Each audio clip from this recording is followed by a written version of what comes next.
Ada pertanyaan dari anak-anak muda zaman ini. Ustaz, ngapa kita diwajibkan sholat?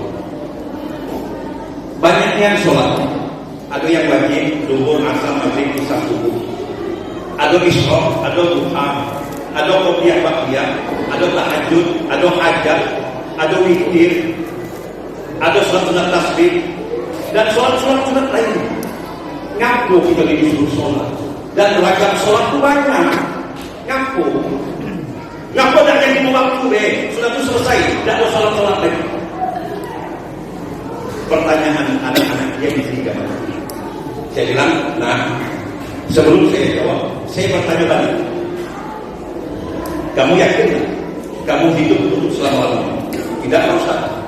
Kamu yakin tak bahwa kamu akan nanti? Yakin, Ustaz. Kamu yakin tak bahwa orang mati itu masuk ke alam kubur? Yakin, Ustaz. Kamu yakin tak bahwa nanti ada surga dan neraka? Yakin, Ustaz. Baik. Kalau kamu sudah yakin itu, saya akan jawab. Kenapa kita diwajibkan sholat? Saya jawab kepada anak muda yang bertanya ini, kita diwajibkan sholat karena satu-satunya ibadah yang bisa menjamin kita untuk bisa menjawab pertanyaan malaikat mungkar dan nakir saat kita meninggal dunia, masuk alam barzakh atau alam kubur.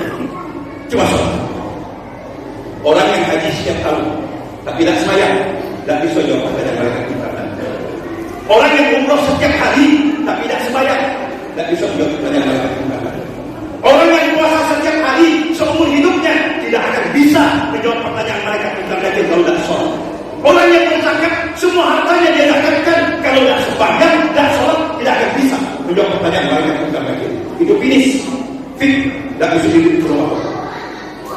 Satu-satunya ibadah yang menggaransi setiap orang yang meninggal dunia bisa menjawab pertanyaan malaikat mungkar dan nakir hanya sholat. Lalu pertanyaannya, kenapa cuma sholat? Nah, pertanyaan malaikat mungkar dan nakir itu sudah bocor sejak zaman Nabi Adam.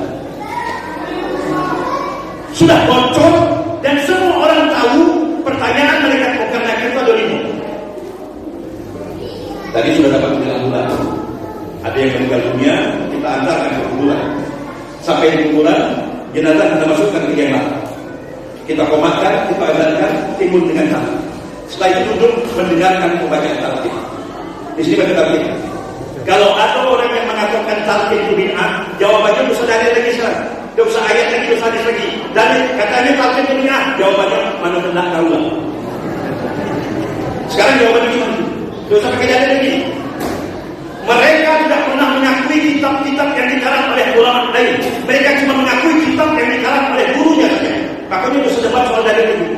Kalau dia bilang itu bid'ah, komentari mana hendak tahu lah. Makanlah kau bid'ah sampai kau punya. Itu saja juga. Kalian kenapa cuma sholat yang menjamin orang bisa menjawab pertanyaan malaikat mungkar dan nakir? Saat pembacaan talqin ada kalimat dalam kalimat talqin. Fa idza ja'akal malakani mu'akkarani bika fala yuhzibaka wala yuhzi'aka fa innahuma khalqun min khalqillah. Bila datang kepadamu dua malaikat, jangan kau takut, jangan kau gentar. Dua malaikat itu sama sepertimu, dia juga makhluk Allah. Fa idza sa'alaka, jika dua malaikat itu bertanya, man rabbuka? 1. Wa man nabiyuka? 2. Wa ma imamuka? 3. Wa ma qiblatuka? 4. Wa ma ikhwanuka? 5. Itu pertanyaan. Faqala, maka jawab dalam kalimat talqin, Allahu Rabbi wa Muhammadun Nabi wal Qur'anu imam wal Ka'batu qiblati wal muslimuna wal muslimat wal mu'minuna wal mu'minat ikhwani. Sudah. Cuma kalau nanti masih tetap tak hafal itu. Itu pertanyaan. Kenapa cuma sholat yang menjamin bisa menjawab pertanyaan malaikat mungkar dan nakir? Kita mulai kembali. Pertanyaan yang pertama, man rabbuka? Siapa Tuhanmu? Bukankah sebelum kita sholat kita disuruh membaca Bismillahirrahmanirrahim? Saat kalimat ini kita baca 3 kali nama Allah kita sebut. Allah Rahman Allahu Akbar. Membaca doa yang kita, Allahu Akbar katsiran walhamdulillahi katsiran ila akhir. Baca Al-Fatihah dan seterusnya. Ruku, Allahu Akbar. I'tidal, sami Allahu liman hamidah. Sujud, Allahu Akbar. Duduk antara dua sujud, Allahu Akbar. Sujud lagi, Allahu Akbar. Berkali-kali Allah namanya kita sebut secara resmi di dalam salat. Nyebutnya di saat yang resmi. Kalau sekarang kita sebut nama Allah tidak resmi. Bisa jadi tersimpan, bisa jadi tidak. Tapi disebut dalam salat resmi, wajib. Dia tersimpan dalam hati sebuah iman dalam. Nanti ketika ditanya, man rabbuka, siapa Tuhan? Dia akan keluar, Allah. Maka mohon maaf, yang bisa menjawab pertanyaan malaikat munkar dan nakir, man rabbuka, siapa Tuhan? Hanya orang yang sholat. Yang tidak sholat, mohon maaf, kalau bisa jangan mati dulu. Yang tidak sholat, mohon maaf, jangan mati dulu, bonyok. Ya. Kalau tidak pakai itu, ada orang mati, boleh tak ikut? Boleh, tak masuk. Cukup. Mohon maaf, kunci mendengarkan ceramah saya jangan begitu. Di satu tempat saya selama berapi-api, hadir tersinggung, 2 hari setelah itu mati.